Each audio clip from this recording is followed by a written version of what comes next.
ایوان میں بیٹھے تمام دیکھنے اور سننے والوں کو فائزہ حیات کا سلام۔ افسوس صد افسوس کے شاہی نہ بنا تو،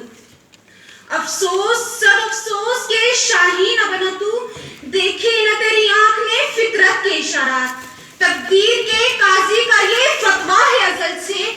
ہے جرم ضعیفی کی سزا مرگ مفرجا۔ جناب صدر،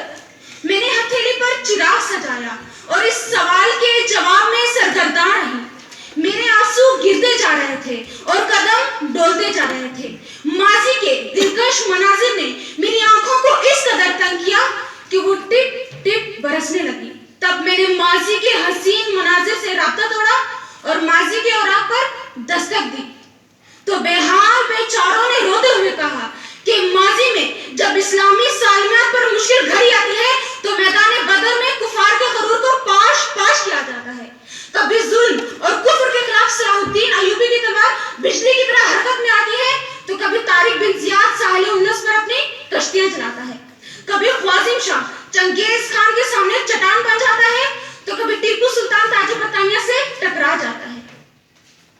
ہم نے روندا ہے بیابانوں کو صحراؤں کو، جی ہاں ہم نے روندا ہے بیابانوں کو صحراؤں کو، ہم جو بڑھتے ہیں تو بڑھتے ہی چلے جاتے ہیں۔ جناب صدر، تاریخ شاہد ہے کہ جن لوگوں کی شمشیریں زنگ آلود ہوگی، جن کی انگلیاں طاؤس اور رباب کے تاروں پر رقص کرنے لگی، جن قوموں نے جنگی مشقوں کی جگہ شطرنج کے مہروں کو دیکھی، وہ لوگ ہمیشہ دولت و عزت، متاع و غیرت، شہرت اور جہاں پانی سے محروم رہ گئے اور ان کے تابندہ نقوش حرف غلط کی طرح مٹ گئے۔ لیکن ہم تو وہ تھے کہ جن کی ہیبت سے صنم سہمے ہوئے رہتے تھے، منہ کے بل گر کے قل هو اللہ احد کہتے تھے، اور ہم ہی وہی تھے کہ جو صرف اللہ کے سامنے سر جھکائے ہوئے تھے تو خشکیوں میں لگتے، کبھی دریاؤں میں دیا زانے، کبھی یورپ کے کلیساؤں میں، کبھی افریقہ کے تپتے ہوئے صحراؤں میں، شان آنکھوں میں نہ جچتی تھی جہاں داروں کی، کلمہ پڑھتے تھے ہم چھاؤں میں تلواروں کی، اور جی ہاں ہم ہی وہی تھے کہ ٹل نہ سکتے تھے اگر جنگ میں ہٹ جاتے تھے، پاؤں شیروں کی بھی میدان سکھڑ جاتے تھے، ہم سے سرکش ہوا کوئی تو بگڑ جاتے تھے، تیغ کیا چیز ہے ہم توپ سے لڑ جاتے تھے، تیغ کیا چیز ہے ہم توپ سے لڑ جاتے تھے۔ جناب صدر،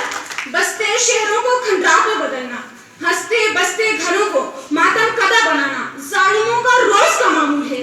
کیونکہ تقدیر کے قاضی کا یہ فتویٰ ہے ازل سے، ہے جرم ضعیفی کی سزا مرگ مفرجات، ہے جرم ضعیفی کی سزا مرگ مفرجات۔ جناب صدر، آج بھی ضرورت اس امر کی ہے کہ ہم تلاش کریں آثار کلیمی کو، ہمیں اپنی زنگ آلود تلواروں کو میان سے نکالنا ہوگا، اللہ کی راہ میں ڈھونڈنا ہوگا، الذوالفقار کو، ایوبی کی تلوار کو، طارق کی یلغار کو اور محمد بن قاسم کی للکار کو، کیونکہ خون کے دھبے اشکوں سے نہیں بلکہ خون سے ہی دھوئے جا سکتے ہیں۔ وحشت اور بربریت کے انسداد بے کسی اور کمزوری سے نہیں بلکہ طاقت اور قوت سے ہی ممکن ہے۔ توپوں کی گرج کی درماندگی کو چیخوں سے نہیں بلکہ شیران خدا کی گرج سے ہی خاموش کیا جا سکتا ہے۔ جنگ کا خاتمہ آہوں سے نہیں بلکہ جنگ سے ہی ممکن ہے۔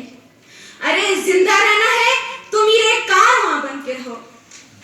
زندہ رہنا ہے تو میرے کارواں بن کے رہو، اس زمین کی بستیوں میں آسمان بن کے رہو۔ جناب صدر، ہم تو وہ قوم ہیں کہ جس کی ماضی کی تاریخ اس کے مجاہدوں اور شہیدوں کے زرعی کارناموں سے بھری پڑی ہے۔ ہم تو اس مذہب کے پیروکار ہیں کہ جس کے جذبہ ایمانی کے سامنے دنیا کے نفع و نقصان ہی چھوٹے تھے، لیکن کس قدر بدقسمتی کی بات ہے کہ ہم اپنے اونس سے نظریں چرا کر اقوام عالم کے سامنے شرمندہ پھرنے لگے۔ ہمیں اجازت اور معذرت کی دیمک لگ گئی اور ہم کمزور سے کمزور ہوتے چلے گئے۔